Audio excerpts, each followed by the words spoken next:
Hello, in today's BGCSE Language Arts tutorial we're going to look at how to write short stories.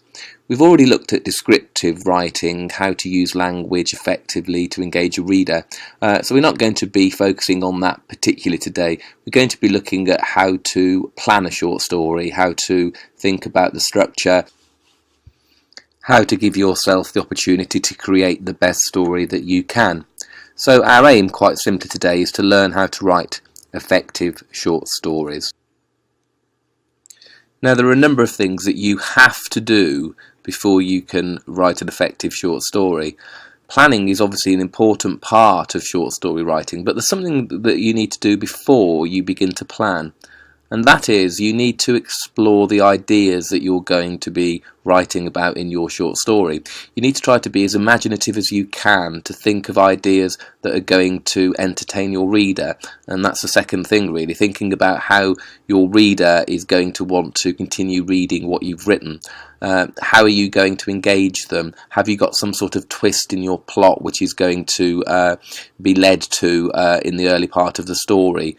Later on we're going to read a short story with a twist, a shocking short story. So once you've read that later, have a think when you come to write your own story about ways you can be imaginative, ways you can change what the reader expects to happen in order to provide a really engaging piece. So it's really important to actually sit down, contemplate and take some time over this.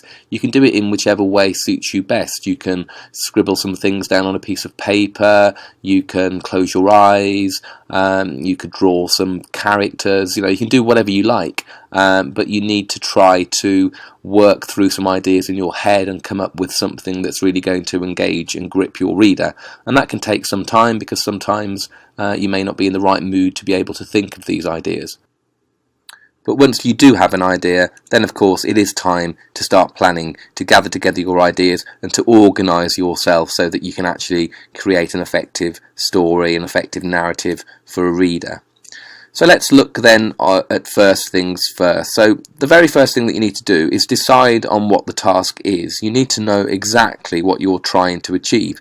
And to do that, you can answer these 5 questions. So bear these in mind at all points. Number 1 is, what have I been asked to write? Okay, so if it's a task that you've been asked to write by someone, such as a teacher, then is it in a particular genre? Is it a thriller story? Is it a ghost story?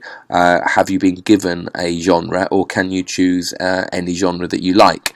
So first of all, you need to consider what you've been asked to write. If you're doing it for your own amusement, for your own purpose, then obviously you need to think about what you will be writing, what genre you will be writing in. So number 2, why have I been asked to write? What's the purpose of this particular task? Now obviously you generally are going to be writing to show that you're creative and to entertain your reader, and so that's mainly going to be the purpose of your descriptive writing. But think about the purpose, think about why you are writing what you're writing. Number 3 is to consider audience. Who are you writing for? Okay, you need to imagine your intended reader, because that's going to help you build your own voice, and that is a good way of showcasing your writing. So are you writing for a friend? Are you writing for a family member? Is it a stranger? Someone that you don't know, a sort of unspecific reader? Are you writing a diary piece? Is it for yourself? Okay, and one that's very common, of course, is, are you writing for a teacher or an examiner? And generally you're going to be writing for a teacher or an examiner if you're writing descriptively, if you're writing short stories at school. Okay, but of course you can also write them for your own pleasure, and you can share them if you like, and it's very easy to share stories now online, and so it's not just for teachers or examiners, but often these are the people that you are trying to impress. Okay, question number 4. Number four is who is your voice here? Are you writing in the first person? Is it I? Is it your experience? Are you writing as yourself? But equally, you could write a story in the first person where the first person isn't you, but a character you've created that you are presenting as a first person narrative. Are you presenting a narrative in the second person, using the pronoun you? Are you addressing the audience in that way? Or the most common is a third person narrative. Are you writing in the third person, he or she, and then taking that approach to present your narrative? Okay, and who are the people that you're writing as? So whether you're writing in the first person or whether you're writing in the second or third person, you need to know your characters, you need to know exactly who they are, you need to know their motivations, the middle picture there, you could write as an animal, you could be a dog, either in the first person, personifying the dog, or you could write in the third person, but you'd need to know exactly, okay, who you're writing as, and all about that particular character. And question 5, what is the topic? Okay, what are you writing about? What happens to the characters that you've created in question 4? Where do they go? How do things happen to them? Why do things happen to them? So, I mean, there's a series of images coming up now that you could consider for inspiration in terms of your topic.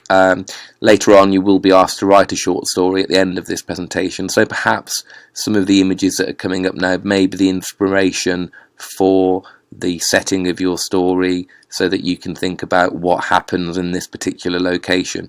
So you've created the characters, and then you need to think about where they will be positioned in terms of setting and what will happen in that particular setting. So a number of images here that obviously have different genre, from different genre, that are going to enable you to start thinking about the question that we've just looked at.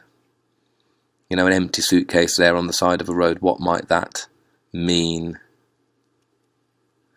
Okay, so once you've answered the 5 questions that we've looked at there, what you need to do then is think about your planning and your structure. So, organise your thoughts.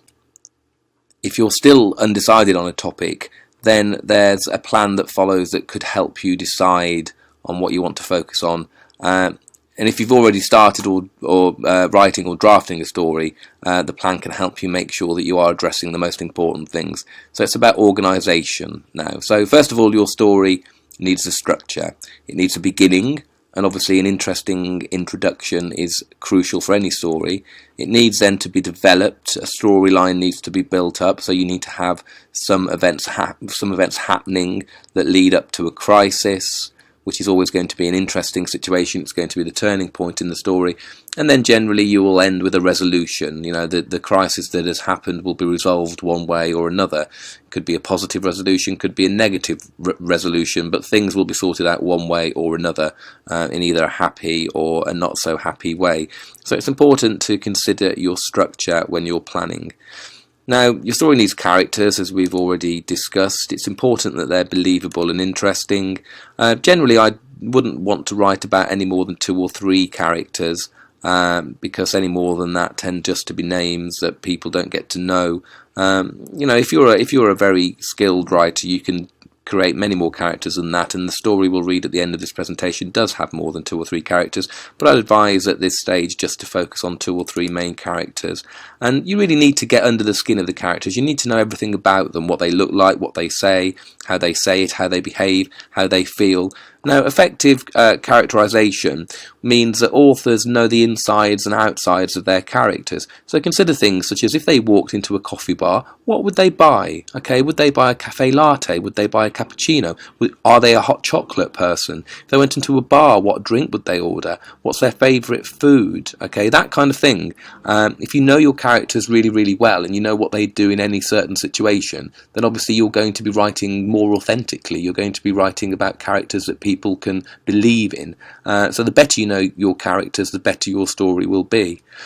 Now, dialogue is going to be really important in your story because direct speech adds variety and it helps develop characters and plot. It's really important that you don't fall into the trap of writing he said or I said all the way through. You need to have synonyms for the verb to say, so that you're varying your writing, and we looked at that in a previous presentation.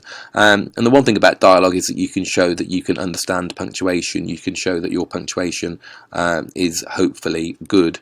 And of course, dialogue also makes things realistic. It gets you into the character so that you can see the characters' thoughts on the page because they're speaking them, and that adds realism to the story.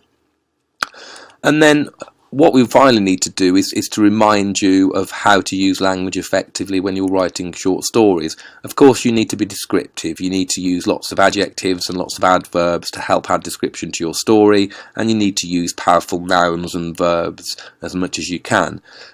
We've talked before about figurative language, so using metaphor or simile or alliteration or personification is really important in order to be able to encourage the reader to understand what you're trying to say.